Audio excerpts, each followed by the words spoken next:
Mark Goddard stood them up a couple times. I don't think there's anything wrong with his stand-up. We want people to achieve a dominant position, which, if you're not using it to beat your opponent, could almost be looked at as a hiding place, as a place to burn time. You want to reward someone with a 10-8 for trying to finish their opponent, for taking a risk. It takes a risk to make some space, to posture, where you're going to be able to maybe finish the fight. These guys right here, they're going to ruin the fucking sport, man. I was done talking about this shit last video itself, man, but then I saw the Weasel make a video about it as well. And then I was like, hell no, man. Like, that was the last straw for me. Because here's the thing, man. Like, these guys can just sit here and glaze these individual performances because they happen once in a blue moon. They happen every now and then. And then they get to say, oh, masterclass performance, man. Similar to a lot of things in MMA, when one guy does it and has a lot of success with it, others follow. And the only way it's considered successful, by the way, is if the refs allow it, which is a result of what the unified rules say, which his main goal is basically to satisfy the viewers. The reality is that that was a stalling position. If not a stalling position, it was a stalemate position at least. And we've seen people get people into crucifixes before, obviously, but we've seen them try to proceed, try to go further with it, try to land some damage, man. Not just sit on top, plop on top like a fucking walrus. The whole point of having wrestling be a part of MMA is so that you can use it in a way where you can damage your opponent. No damage was being done in this fight, man, except for maybe 2 elbows landed in round 3, maybe. There was no real advancement from Chimaev either. Like, he just kept coming back to it if he changed. Like, he'd be in side control, then he'll transfer to like mount or something, or half guard, then he'll come back to side control. Like, there's no progression. That's just going in a circle. That's not advancing. If it's not working, it's not working, habibi. Like, constantly going back to it is basically stalling. You're just trying to run the clock out. That's all you're trying to do. Now, obviously, the crucifix is a very dominant position in the UFC for a reason, but that's only when your opponent isn't able to defend that well, and that's when you can land some nasty elbows, dude. Dricus was defending the position pretty well, causing it to be a stalemate. Khamzat, being as advanced as he is, should have, well,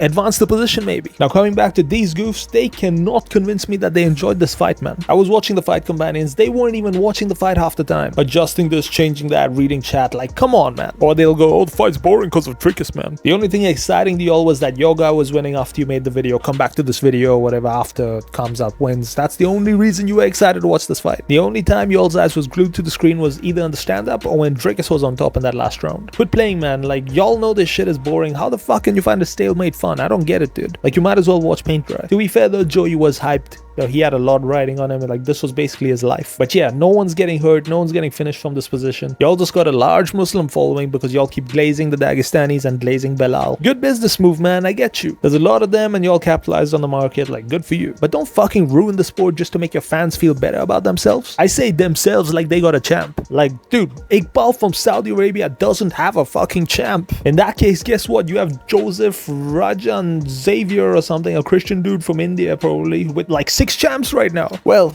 5 actually, because Dricus is out for now. Yeah, I mean, like, fuck you guys, man. Like, that shit always cracks me up. Also, the reason the Weasel was the last straw for me kinda is because he's a huge voice in the MMA community, obviously. What he says influences a lot of fans. The reality is this: Khamzat, extremely dominant in a wrestling context to get that position. Good job, man. Okay, now what though? You're gonna have to do something with that position. He didn't do shit. And honestly, it's not just the crucifix. It's a bunch of positions, man. And I think almost all of Khamzat's significant strikes in this fight were knees to the thigh of Dricus. Like, okay, get a few knees in now, advance the fucking position, man. But no, I'm gonna stay right here, brother, and throw big meaty knees to the thighs, you know what I mean? Like, come on, dude. Kenny made a video mad at Mark Goddard for standing the fight up, and in the video there was some weird lying / manipulative speaking points by Kenny, which was weird. But hey, I might have to make a video complaining about Goddard not standing this fucking fight up enough. And guess what, Kenny, you might need to be getting rid of all the refs one by one, because most of them seem to be agreeing with Goddard on this one, man. They seem to have common sense. And for those who want to say, oh, go watch kickboxing, man, how about you fucking go watch wrestling? Like my man over here, Jordan Labre or Labor. I'm sorry if I'm butchering that, brother, but like you say, it's mixed martial arts. Mix it. All Khamzat was mixing in this fight was who's Joe pitter-patter shots and sniffing and stalling. That's all he was mixing up. Anyways, man, that's it for this one. Khamzat, you fun fighter, brother, but this performance not good, brother, not good. If ref does good job, brother, and stands you up, you in trouble, brother. Anyways, man, I'll see you guys in the next one. Until then,